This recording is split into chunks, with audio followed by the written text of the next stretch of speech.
दोस्तों आज की इस वीडियो में हम लोग क्लास 12 फिजिक्स का कंप्लीट रिवीजन करेंगे थ्रू माइंड मैप। तो चलिए स्टार्ट करते हैं। सबसे पहले हम लोग पढ़ेंगे इलेक्ट्रिक चार्जेस एंड फील्ड। तो इलेक्ट्रिक चार्जेस एंड फील्ड में सबसे पहले हम पढ़ते हैं टाइप्स ऑफ चार्जेस, जो कि ये पॉजिटिव और नेगेटिव चार्ज और इसकी प्रॉपर्टी जैसे कि एडिटिविटी, कंजर्वेशन और क्वांटाइजेशन। क्वांटाइजेशन का फॉर्मूला होता है Q equal two plus minus any. Charges transfer करने की 3 मेथड होती हैं, फ्रिक्शन, कंडक्शन और इंडक्शन। फिर आता है इस चैप्टर का कोर कूलम्स लॉ, जो कि 2 पॉइंट चार्जेस के बीच का force F equal to K Q1 Q2 upon are square बताता है। ऐसे वेक्टर फॉर्म में लिखना और सुपरपोजिशन प्रिंसिपल के थ्रू नेट फोर्स निकालना आना चाहिए। इसके बाद इलेक्ट्रिक फील्ड की बारी आती है, जो फोर्स पर यूनिट टेस्ट चार्ज है। पॉइंट चार्ज के लिए फील्ड का फॉर्मूला और इलेक्ट्रिक फील्ड लाइंस की property start from positive end at negative और नेवर क्रॉस बहुत इंपॉर्टेंट है। फिर हम पढ़ते हैं इलेक्ट्रिक डायपोल, जिसमें इक्वल और अपोजिट चार्जेस 2a डिस्टेंस पर होते हैं। इसका डायपोल मूवमेंट होता है Q P equal to Q into 2a। Dipole की वजह से एक्सियल और इक्वेटोरियल लाइन पर फील्ड और यूनिफॉर्म फील्ड में उस पर लगने वाला टॉर्क होता है tau equal to P cross E. Direct exam में ये आता है। आखिर में electric flux E dot D A और सबसे पावरफुल गॉस लॉ आता है, जो कहता है total flux is equal to Q enclosed upon epsilon naught होता है। इसकी 3 एप्लीकेशन जैसे कि infinite line charge, infinite plane sheet और स्पेरिकल सेल के फॉर्मूलाज आपको माइंड मैप से प्रॉपर्ली याद करने हैं। इसके बाद हम लोग चैप्टर 2 में हम लोग इलेक्ट्रिक चार्जेस की एनर्जी और पोटेंशियल को समझते हैं। Electric potential simply work done per unit charge V equal to W upon Q naught है। पॉइंट चार्ज और सिस्टम ऑफ चार्जेस का पोटेंशियल निकालने के बाद इक्विपोटेंशियल सरफेस पोटेंशियल कांस्टेंट होता है और इलेक्ट्रिक फील्ड हमेशा सरफेस के परपेंडिकुलर होती है। नेक्स्ट है पोटेंशियल एनर्जी। तो चार्जेस के सिस्टम का होता है U equal to K Q1 Q2 upon R. External field में एनर्जी और डायपोल की पोटेंशियल एनर्जी होती है माइनस पी डॉट टी, जिसमें स्टेबल और अनस्टेबल इक्विलिब्रियम आते हैं। कंडक्टर जो जब इलेक्ट्रोस्टैटिक फील्ड में रखते हैं तो अंदर ई जीरो होता है और वी कांस्टेंट रहता है। वहीं डाइलेक्ट्रिक पोलराइजेशन शो करते हैं। इसके बाद कैपेसिटेंस होता है C equal to Q by V. Parallel plate capacitor का फॉर्मूला होता है C equal to epsilon naught A upon D और डाइलेक्ट्रिक डालने पर उसमें क्या चेंज आता है, के टाइम्स बढ़ जाता है। ये बहुत ज़रूरी है। आखिर में कैपेसिटर्स के सीरीज और पैरेलल कॉम्बिनेशन और में stored energy U equal to half C V square के फॉर्मूले माइंड मैप में क्लियर कर दिए गए हैं। इसके बाद आता है करंट इलेक्ट्रिसिटी। चैप्टर 3 में हम लोग मूविंग चार्जेस के बारे में पढ़ते हैं। Electric current I equal to Q I T है और इलेक्ट्रॉन की एवरेज वेलोसिटी को ड्रिफ्ट वेलोसिटी कहते हैं। करंट और ड्रिफ्ट वेलोसिटी का रिलेशन होता है I equal to N A E V D और करंट डेंसिटी होता है J equal to I by A. इसके बाद बेसिक ओम्स लॉ आता है, जो कि होता है V equal to I R, जहाँ रेजिस्टेंस मटेरियल और डायमेंशन पर डिपेंड करता है। R equal to rho L by A होता है। रेजिस्टेंस का टेम्परेचर पर डिपेंडेंस और रजिस्टर का कलर कोड वे B B R O Y G B V G W V इसी सेक्शन का हिस्सा है। कॉम्प्लेक्स सर्किट सॉल्व करने के लिए किरचॉफ लॉ आते हैं। जंक्शन रूल जो चार्ज कंजर्वेशन पर बेस्ड है और लूप रूल जो एनर्जी कंजर्वेशन पर। सेल्स के केस में उनका ईएमएफ, इंटरनल रेजिस्टेंस और सीरीज पैरेलल कॉम्बिनेशन समझना जरूरी है। लास्ट में आते हैं मेजरिंग इंस्ट्रूमेंट। व्हीटस्टोन ब्रिज का वैलेंसी कंडीशन होता है R1 upon R2 equal to R3 upon R4, जिसका प्रैक्टिकल फॉर्म मीटर ब्रिज है। और सबसे एक्यूरेट डिवाइस पोटेंशियोमीटर है, जिसका principle V directly proportional to I है, जिससे हम ईएमएफ कंपेयर करते हैं और इंटरनल रेजिस्टेंस फाइंड करते हैं। इसके बाद आता है chapter 4 moving charges and magnetism. Chapter 4 में हम देखते हैं कि मूविंग चार्जेस पर मैग्नेटिक फील्ड कैसे रिएक्ट करती है। सबसे पहले लॉरेंज फोर्स और magnetic force on charge F M equal to Q V cross B होता है। अगर चार्ज मैग्नेटिक फील्ड में मूव करे तो उसका सर्कुलर या हेलिकल पाथ बनता है और इसी पर साइक्लोट्रॉन बेस्ड है, जिसकी फ्रिक्वेंसी फार्मूला पता होना चाहिए। मैग्नेटिक फील्ड निकालने के 2 मेन तरीके हैं। पहला है बायोट सावर्ट लॉ, जिसे हम स्ट्रेट वायर और सर्कुलर लूप के एक्सिस पर फील्ड निकालते हैं। दूसरा एम्पियर सर्किटल लॉ, जो कि line integral of D dot D L equal to mu naught I enclosed होता है, जिसके डायरेक्ट एप्लीकेशन है solenoid B equal to mu naught N I और टॉरॉइड। इसके बाद फोर्स ऑन करंट की बात करते हैं तो करंट कैरिंग कंडक्टर पर फोर्स होता है F equal to I L cross B लगता है, जो 2 पैरेलल वायर के एक दूसरे को अट्रैक्ट रिपेल करते हैं। उसमें जो फोर्स अपॉन लेंथ का फॉर्मूला लगता है। करंट लूप मैग्नेटिक फील्ड में torque tau equal to M cross B होता है और जो मूविंग कॉइल गैल्वेनोमीटर का मेन प्रिंसिपल है, जिसमें करंट सेंसिटिविटी का ध्यान रखना होता है। इसके बाद chapter 5 magnetism and matter theoretical और छोटे हैं। बेसिक मैग्नेटिज्म में हम बार मैग्नेट को पढ़ते हैं, जो डायपोल की तरह बिहेव करता है।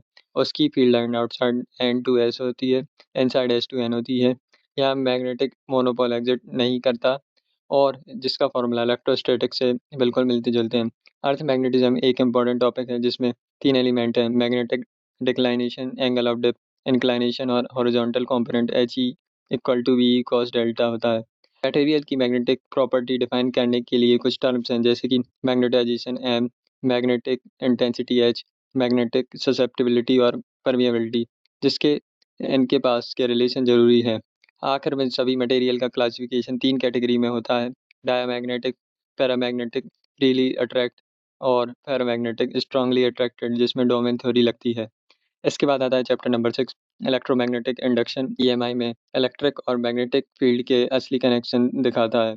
जब भी magnetic flux V dot A cos theta change होता है तो ईएमएफ इंड्यूस्ड होता है। ये फैराडे के 2 लॉज सिखाते हैं। इंड्यूस हुए करंट का डायरेक्शन लेंज लॉ बताता है, जो कहता है कि वो अपने ही कॉस को अपोज करेगा, कंजर्वेशन ऑफ एनर्जी। यहाँ बुल्क कंडक्टर में एडी करंट भी बनते हैं। अगर एक कंडक्टर मैग्नेटिक फील्ड में वी वेलोसिटी से मूव करे तो motional EMF equal to B L V produce होता है। इसमें पावर डिसिपेटेड और रोटेटिंग रॉड का ईएमएफ होता है half B omega I square, भी काउंट होता है। आखिर में इंडक्टेंस का कॉन्सेप्ट आता है। कॉइल की खुद की फील्ड चेंज होने पर सेल्फ इंडक्टेंस और पड़ोसी कॉइल की फील्ड से म्यूचुअल इंडक्टेंस होता है। इसी प्योर फिनोमेना का सबसे बड़ा प्रैक्टिकल एप्लीकेशन एसी जनरेटर है, जिसका प्रिंसिपल कॉइल को मैग्नेटिक फील्ड में रोटेट करना है, जो कि होता है equal to N B A omega sine omega T. Chapter 7, alternating current में यहाँ वोल्टेज और करंट टाइम के साथ साइनसोइडली बदलते हैं। इनके पीक और RMS value V R M S equal to V M upon root two, और उन्हें रिप्रेजेंट करने के लिए फेजर डायग्राम का बेसिक आना चाहिए।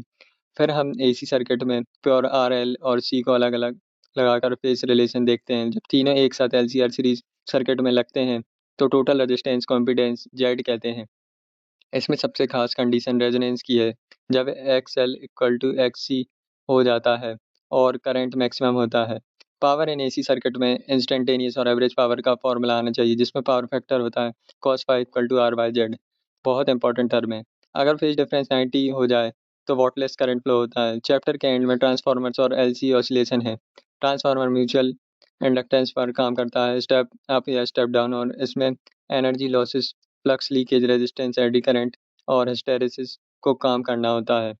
इसके बाद आता है चैप्टर 8, इलेक्ट्रोमैग्नेटिक वेव्स। यह कहानी मैक्सवेल की इनकंसिस्टेंसी से शुरू होती है, जहां एम्पियर्स लॉ कैपेसिटर के पास फेल होता है। इसे ठीक करने के लिए displacement current I D equal to epsilon naught D phi I D T का कॉन्सेप्ट आता है, जो कंटिन्यूटी मेंटेन करता है। मैक्सवेल ने प्योर इलेक्ट्रोमैग्नेटिज्म को 4 इक्वेशन, जो कि Gauss law for electric and magnetism, Faraday law और एम्पियर्स मैक्सवेल लॉ में समेट दिया है।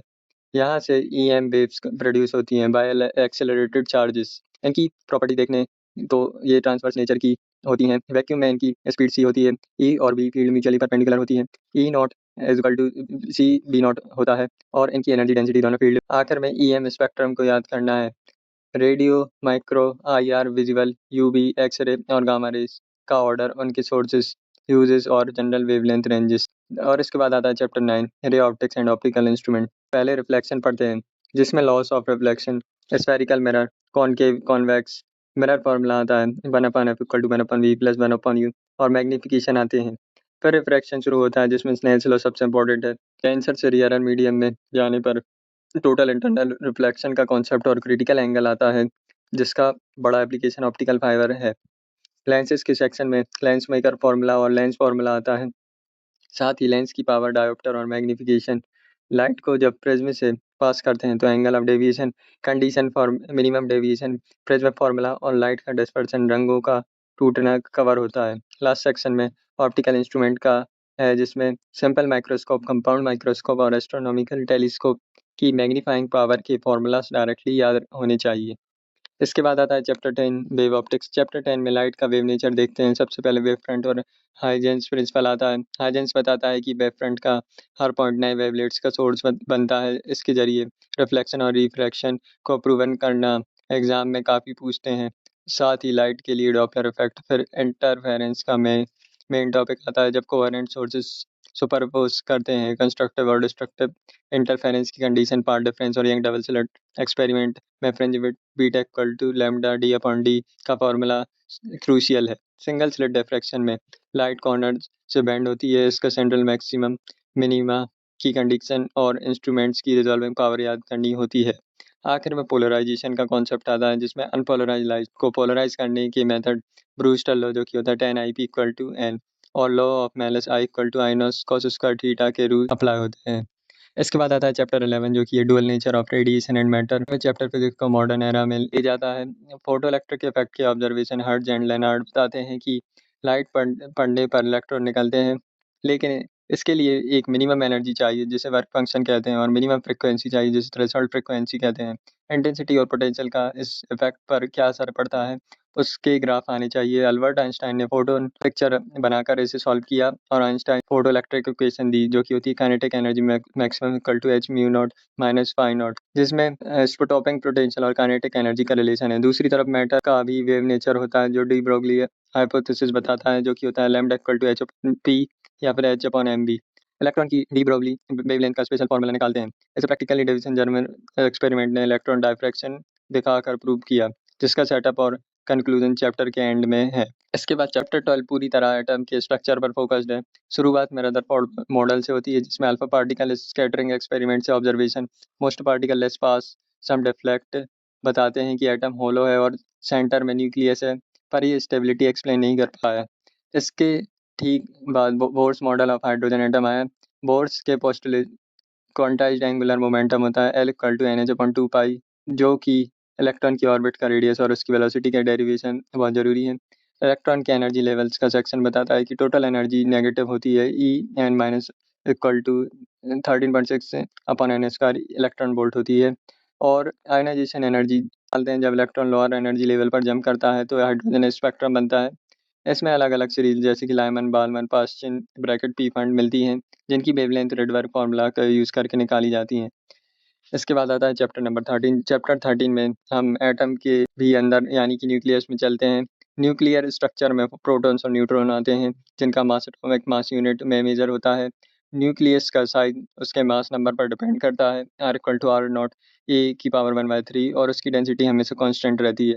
सबसे इंपॉर्टेंट कॉन्सेप्ट बाइंडिंग एनर्जी का है। न्यूक्लियस का असली मास एक्सपेक्टेड मास से थोड़ा कम होता है, जिसे मास डिफेक्ट कहते हैं, और यही मास एनर्जी में कन्वर्ट होकर न्यूक्लियस को जोड़े रखता है, जो कि होता है B equal to delta M C square. BE पर न्यूक्लियन का कर्व न्यूक्लियस की स्टेबिलिटी बताता है। जो अनस्टेबल होते हैं वो रेडियो एक्टिविटी दिखाते हैं।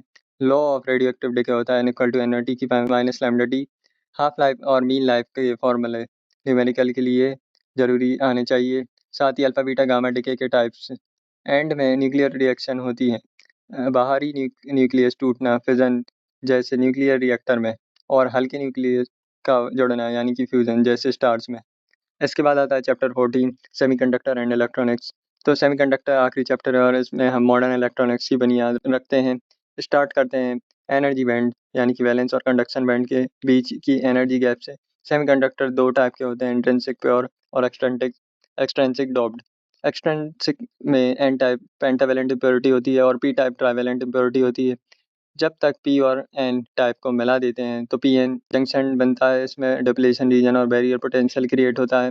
इसको जब बैटरी से जोड़ते हैं तो फॉरवर्ड बायस करंट फ्लो और रिवर्स बायस नेग्लिजिबल करंट बनता है। इस जंक्शन को सेमीकंडक्टर डायोड कहते हैं, जिसके IV कैरेक्टरिस्टिक पढ़ने हैं। इसका main application rectifier half wave and full wave है, जो AC और DC AC को DC करता है। कुछ स्पेशल डायोड हैं, जैसे कि जेनर डायोड जो वोल्टेज रेगुलेटर की तरह काम करता है, और ऑप्टो इलेक्ट्रॉनिक डायोड जैसे कि photo diode LED solar cell. Last में डिजिटल इलेक्ट्रॉनिक्स का पार्ट आता है, जिसमें basic logic gate and or not nand nor के सिंबल हैं, ट्रुथ टेबल, और उनको यूज़ करने के लिए बूलियन अलजेब्रा के रूल्स आने चाहिए। तो ये था हमारा quick revision. I hope you like it. Thanks for watching.